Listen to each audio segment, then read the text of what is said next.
Hey everyone, it's Moolah Please today with my video on the Frosty flights, so let's get started.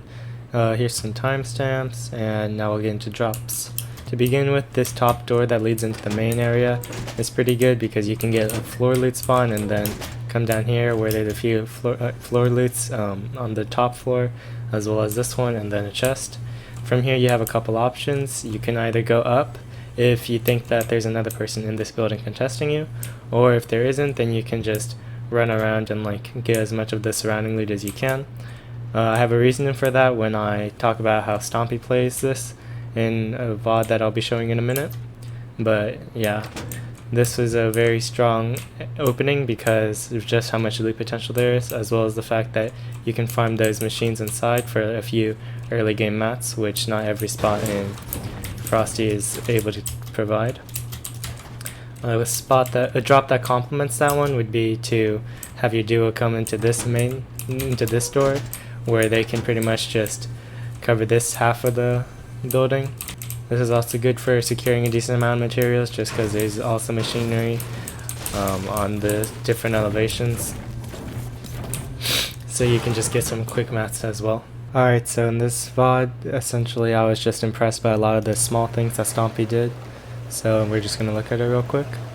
To begin with, he picks up a tack off the floor, goes into main, opens the chest, and then he hears fighting outside, sees that, so he's just looking at maybe getting a tag or two, but he already knows that that player has more mats, that player has more shields, so he definitely doesn't want to invest in the fight because it's not favorable for him at all. So after that, he puts down that backwards ramp. He'll do that pretty much every time he goes through this corridor. And then I believe the reason why he doesn't immediately loot the upper floor of main is so that if someone does come through this building, they'll have less loot. Since they already saw that the lower floor was hit, it's possible that they won't even try to loot the upper if they see that and they come from the ground floor. Now he's just getting a lot of chests and just a really efficient loot path. So I like what he does here. He pretty much does this every time he plays, where he'll use this ramp as an invisible wall essentially, or a see-through wall, and it pays off because he already pre-made the edit and now he's just box fighting. He recognizes that this is going to happen because he's very aware of the windows in Frosty, you know. Just well played overall. Kills Andretta. And then this player goons him, but immediately he puts up the pyramid there's no hesitation, you know. So just something to keep in mind. And then he just tunnels into this building, holds a right hand peek. He'll frequently use that door. And from here it's just a small build fight and he kills the guy.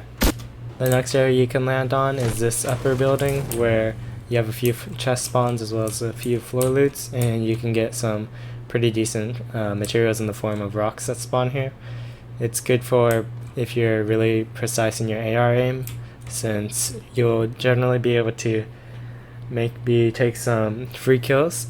Say if there's a baller player that is trying to get out, but their baller gets broken by one of these players maybe, or other players who land in the main building or even in the hangars, then you also have a chance at killing them along with everyone else trying to shoot them. Conversely, you might be contested by a player there, but their loot isn't nearly as good as what you'll get, so if you just play slow, then you'll probably come out on top. I've seen a duo drop derivation of this, where one solo will land up top and another one will land in one of the hangars.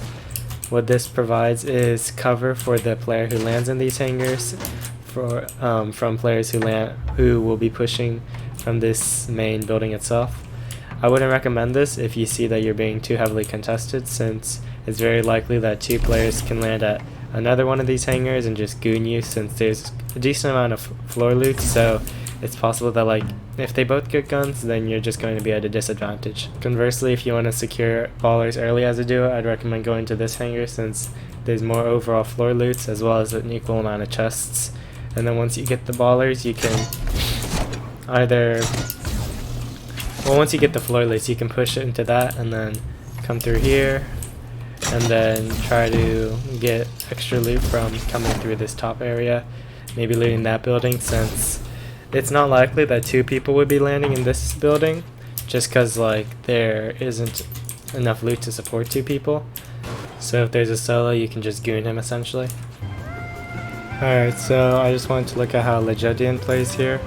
He also qualified out of Frosty, but he lands at this top part. I think he lands at that other side since he saw that there was no floor loot on this one that could help him, and he mercilessly pickaxes down that man in cold blood. He takes a second to try to line up a grenade, bounces off, gets shot from the right. Very unfortunate, but I like the idea a lot, honestly. And then he just takes a second to right hand peek this window, try to, because it's like impossible for the other person to see it. He also didn't reload that gray AR and just opts to pick up that new one, which was good ammo conservation. Here, I think he's just applying more pressure so that this guy doesn't push, and he's just making sure that, I don't know, keep up the counter pressure essentially. Now what he does here is he pretty much takes an extra second right now to like just scout the area out, maybe see if he can like, I don't know, see what has happened. If you'll notice, like this wall has been blown out. I don't know if he saw it, but it's just small things that you can glean information from, that you can see he definitely slowed down a second just for that. Alright, I don't know what that guy's doing. He's just having a field day, honestly. These are the World Cup final games, fellas. Anyway, I like the way how he gets down from here as well.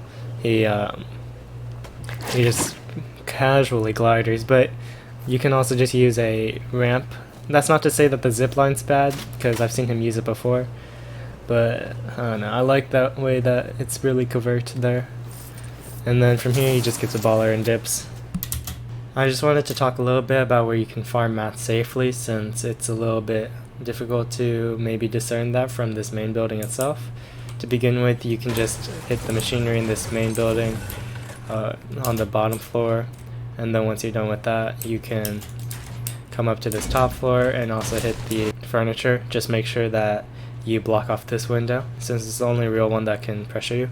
On this side, it's also safe to farm metal. You just have to make sure you watch the windows, and you want to replace like this wall or just place this wall here early, so that when someone does rush you, you won't try to be building a wall and get beamed for a couple tags. This also applies to the floor immediately above it, where you can just place this wall to block and then block this door, and then you have pretty much safe farming of the machinery that was here before I broke it earlier.